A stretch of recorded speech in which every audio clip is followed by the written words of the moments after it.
Right guys, Mark Crossfield here, Mizuno JPX850 Fairway wood. It's got these little ribby bits on the bottom. It's stunning blue. We're going to give it a hit. GC2HMT, also got my Titleist Pro V1X ball, so we'll give you some real ball data at the end of the video as well. Show you what this club is doing. JPX850 Mizuno Fairway. Very pretty. Let's get stuck in.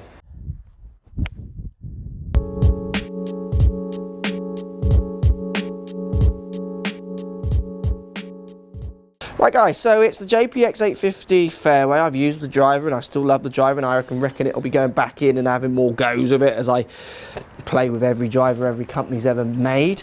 850 JPX, it's blue, black face, stunning blue. I mean, you'd pick this up on a shop floor and want to buy it straight away with a white shaft, that kind of electric blue with almost like a vignette around the edge of it, sort of darkening bit for the Instagrammers who might know what I'm on about there. With the black face, it does look really stunning. Sits lovely and square. It's quite a lowish profile, lovely little rounded shape. You know, it's very classical in its looks. Little Mizuno running bird lineup line. Now I've got it set at 14 at the moment. It's got changeable neck, so I've got from 17 degrees on this one down to 13. With some upright settings as well to try and dial in direction maybe a little bit more. So you get the changeable neck, which is unique for Mizuno. I haven't seen that with that much degree of changeability. You get these little ribs at the bottom. Say what you want about those. That's like channels, flex. You know, there's a part of me that feels like they're there just because they feel like they should put them on, because what else can you do with a free wood? What difference they make? The manufacturers and their robots will prove their percentages in a real gaming environment. Good luck. Sits lovely and square. Let's hit it, see what it looks, feels, sounds like, what ball flights I get, and then we'll look at some real numbers. It's a nice sound, it's not too loud. I've hit that really nice, and it's a nice high kind of dropping flight, which is what I kind of used to seeing with my free wood and want to see, to be honest. Let's give that a hit. It just sits so lovely and squared, makes me feel like I could really do whatever I want with this club, shape wise, high, low, left, right, those kind of things. Hit that one nicely as well. It's a good flight, it makes a nice little noise. It's a very gameable club. I can't see many people picking that up and not instantly like it. When I had the 850 in the bag, driver in this colour, anyone I played with kind of always picked it up and go, oh, it looks lovely, didn't it? They wanted to look at it and, you know, all have a go with it, purely on its shelf appeal more than anything else. Let's give it one more hit and then let's look at the numbers and see if it's actually performing, because it's certainly performing here. As I hit it and it comes off and I look at it, it's doing what I would want it to do there. Let's see if the actual launch data is doing what it should be doing.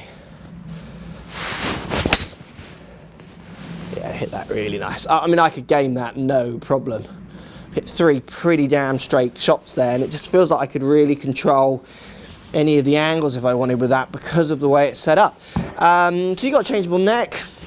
The company's done that for ages, but relatively newer for Mizuno with so much changeability. The ribs on the bottom are visual. I wouldn't be buying it because of that. The stunning blue looks. Let's check the numbers, see if it performs in a way which would make me want to put it in my bag. Let's check these numbers out. Right guys, numbers time. So I've got 2 sets of numbers here because of the way this club was performing. So if we look at them both here, I'll bring the 2 numbers up. 221 with my first kind of 8 shots, and then my next batch of shots I'm carrying 226. And the reason I hit 2 lots of shots here is I was hitting the ball well and confused why I was only getting 219s, 216s, 222s. I wasn't getting any nearer the kind of 230 range, which I know I can if I hit one well. And what I did is I kind of suggested at the start of the video, I had it set at 15 degrees loft to start, and I was launching it at 13.8, spinning at 3.4, peak heighting at 33 yards, dropping down at 2.21. Very consistent, tight, short, long dispersion as well. So the longest hits, the shortest hits aren't way off. Strike pretty good, as you can see there. Then, because the numbers weren't quite adding up as I thought they would, what I did is I changed that loft down to a 14 due to the way it launched the ball. Now the launch came down a degree, the spin came down 100 revs, and the peak height came down 2 yards, and the carry went up. So I got my 226, that little bit more carry out of it, that I'd want to push it up near the 230. It really shows you the importance of custom fitting. I was testing a lot of clubs and I had them all set at the same loft, but to get similar numbers out of all of them, you don't always need the same loft, which is why you've got to spend some time with someone who knows what they're doing, who can give you some lofts to get the most out of the equipment you're trying.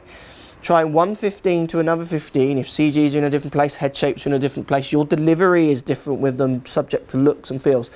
It's not getting a true comparison, really. So interesting there. They're very nice numbers. Nothing dramatically exciting. Apart from the blue stunning looks, there's nothing dramatically exciting in this club. It's just kind of quite honest, pretty blue, sitting square, kind of asking you to do a lot of work and make it work for you, really, which it does there.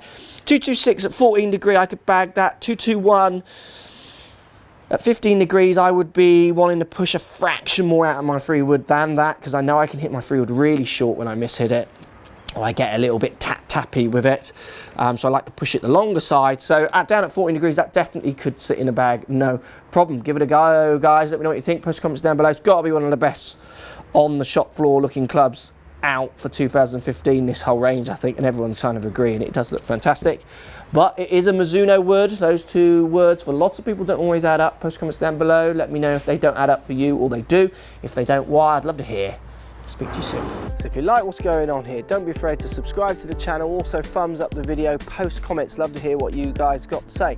Let's keep it social. The more we talk, the more we share, the easier this game will get for everybody. So if you want to find me on Facebook here, you can find me on Facebook.